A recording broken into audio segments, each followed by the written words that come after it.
grow this movement into a movement to enshrining the neutrality in the Constitution. Thank you very much. Thanks very much, Marlene. So our next speaker is David Rafter, who's speaking representing STOP and AFRI.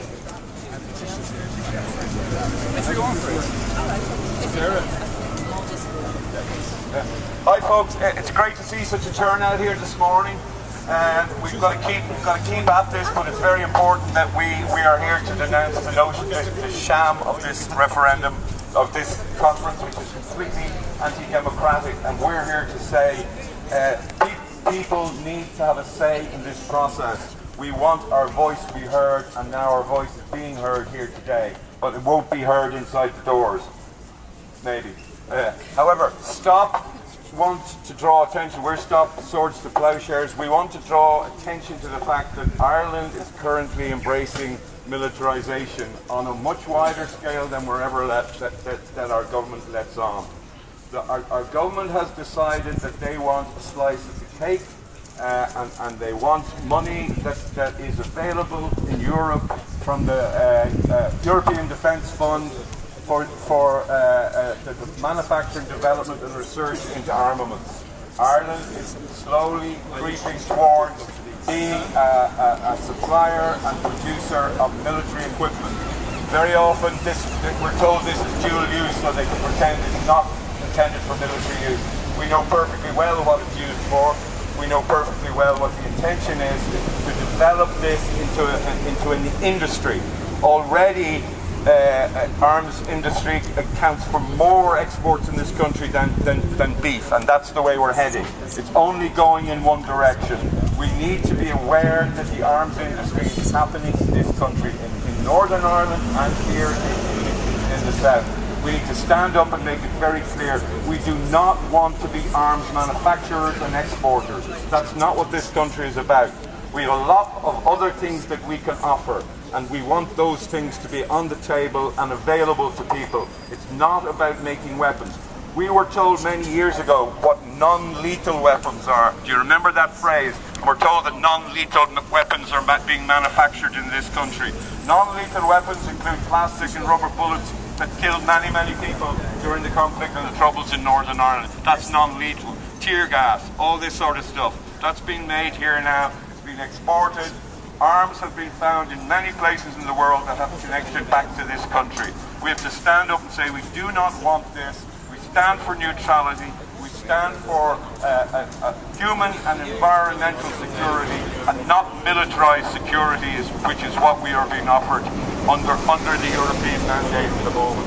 So let's continue our voice against this. We don't want any arms industry in this country, and we want to be an active voice for peace in the world. Thanks a lot, folks.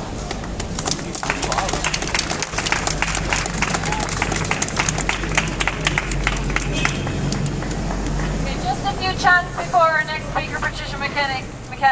No to war! No to NATO! No to war! No to NATO! No to war! No to NATO! No to war! No to NATO!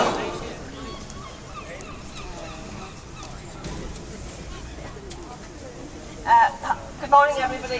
First of all, just we have T-shirts here which say no to NATO, yes to peace. We got them printed up. There's only a limited number, and if people can donate like anything, well, up to just 10 or just to cover half the cost of the printing or whatever. This is printed back in front, and I think they're effective, and also they're very good to wear in the street at any time because you're sending out a signal to everybody. Look, NATO is not a peace organisation, despite what they're trying to convince us. NATO is a military organisation that can only survive if wars exist. There is no reason for NATO's existence if wars don't keep continuing. So we cannot support NATO and we cannot support wars, and peace is what we're supporting. So the T-shirt says that. But I also think that what our government have done, it's unbelievable. I've been at this since 1986, and it's gone on and on. With the Single European Act that opened the door to the militarisation of Europe, we're told we're crazy. The Maastricht Treaty went even further, and we highlighted that. We're told we were crazy, scaremongers, lunatics. Then came the Amsterdam Treaty, and there was no doubt about it in the Amsterdam Treaty. It was as clear as the words in the text. It was about the further militarisation of Europe, and Ireland was participating in that. And of course, then came the Nice Treaty, and in the Nice Treaty, people started to cop on, and in the first referendum, don't forget we had 2 referendums, in the first referendum we said, no, we will not accept this treaty. It is drawing Ireland into military cooperation with NATO, the Western European Union, which was then, and with the military arms race. And we said no. And what did the government do? They forced us to vote again. And one of the so-called kind of changes, they said, which wasn't a change, there was not one comma changed in that text of that treaty. We were told to vote on it again.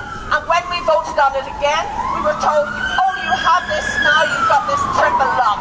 The triple lock was something that was basically dreamt up as a way of getting people to vote in favour of the Nice Treaty second time around without one single change. And now that triple lock, despite the fact that it's far from what we would want, we want a heck of a lot more. We want neutrality enshrined in the Constitution in a way that overrides our obligations to the EU, because don't forget, we're the only country in Europe that has enshrined the EU treaties into our Constitution in such a way that they override anything within our Constitution, and we need that changed. And then we had the Lisbon Treaty. Again, we said no, because the Lisbon Treaty is basically a treaty which means it can change itself and the government do not have to come back to us again. And we said no. What happened? We were forced and bullied again to vote to accept it. That is the kind of democracy that we're living in here, and it is the democracy of the European Union, don't forget, because very few countries have voted on the militarisation of Europe. Very few people throughout Europe are even aware of how far the military project has gone. And that is because they never were asked to vote. So when we go in and we listen to these people talking, there are people who have a vested interest in supporting NATO, supporting the arms industry, and ensuring that wars can continue so they can profit. And it has to stop. Ireland has a tradition, and I'll stop here, Ireland has a tradition of neutrality, of working through peaceful means for resolution of disputes, and it's enshrined in our Constitution. So it's about time our politicians started to respect the wishes of the people, the Constitution. And I'll finish on this. Fair play to Michael D. Higgins. We are indebted to him.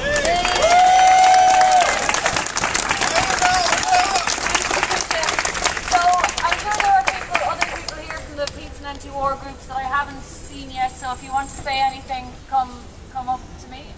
Our next speaker is Councillor Micheál McDonagh.